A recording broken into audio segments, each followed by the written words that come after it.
Assalamualaikum warahmatullahi wabarakatuh. Perkenalkan, nama saya Wiwin Putri Adikayanti dengan NIM P071311190042. Saya mahasiswa gizi dari Poltekkes Kemenkes Mataram, Prodi Sarjana Terapan Gizi dan Dietetika.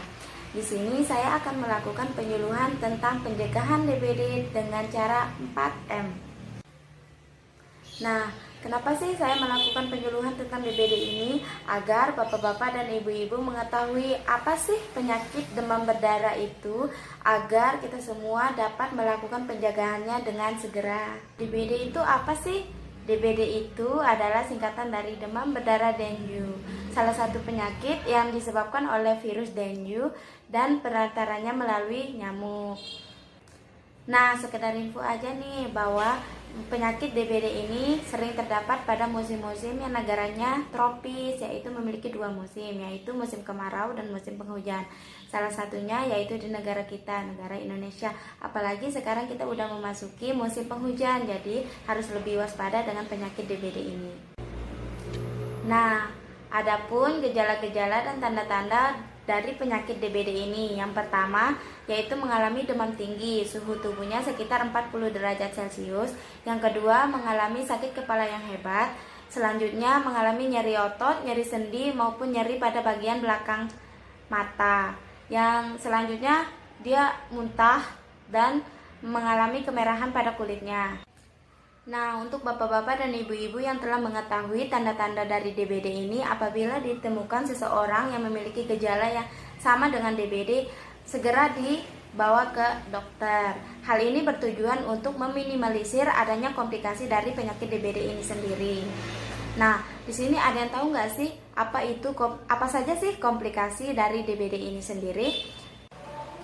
Jadi, komplikasi dari penyakit DBD ini diantaranya adalah mengalami pendarahan yang hebat. Itu dapat berupa muntah darah, gangguan pernapasan, bahkan dapat menyebabkan kematian. Nah, bapak-bapak, ibu-ibu, tadi kan sebelumnya udah dijelaskan bahwa penyakit DBD ini disebabkan oleh nyamuk.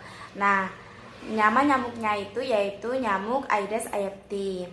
Nah, nyamuk ini dia memiliki ciri-ciri yaitu tubuhnya itu belang-belang. Nyamuk Aedes aegypti ini biasanya berkembang biak di wadah-wadah yang berisi air, genangan-genangan air, tempat cuci piring. Itu juga dapat menyebabkan perkembangbiakan nyamuk Aedes aegypti ini. Nah, oleh karena itu kita harus melakukan pencegahan dengan 4M+. Yang pertama yaitu dengan cara menguras. Kenapa kita harus menguras? Karena siapa tahu di dalam bak mandi, ember, vas bunga, tempat penampungan air, apapun itu yang terdapat genangan airnya, terdapat jentik-jentik maupun telur-telur dari nyamuk Aedes aegypti. Jadi perlu dikuras. Yang kedua yaitu menutup semua wadah yang berisi air agar nyamuk tidak dapat masuk dan bertelur di dalamnya. Yang ketiga yaitu mengubur semua barang bekas seperti ban bekas, kaleng di sekitar rumah yang dapat menampung air saat air hujan turun, sehingga mencegah perkembangbiakan nyamuk Aedes aegypti di sekitar rumah.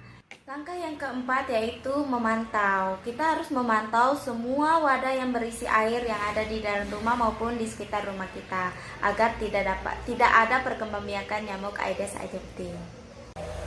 Tidak hanya 4 langkah tadi, adapun langkah-langkah lanjutan yang perlu kita lakukan seperti meminimalisir menggantung baju. Jangan sampai banyak baju-baju bergantungan di dalam kamar karena hal tersebut dapat menjadi tempat tinggal nyamuk. Menghindari gigitan nyamuk dengan cara memakai lotion anti nyamuk dan tidur menggunakan kelambu. Lakukan fogging atau pengasapan. Memelihara ikan atau menempatkan ikan pada genangan-genangan air atau kolam yang ada di rumah sehingga ikan dapat memakan jentik-jentik yang ada di dalam air sehingga dia tidak dapat berkembang biak menjadi nyamuk Aedes aegypti. Sekian penyuluhan tentang DBD yang dapat saya sampaikan. Mencegah lebih baik daripada mengobati.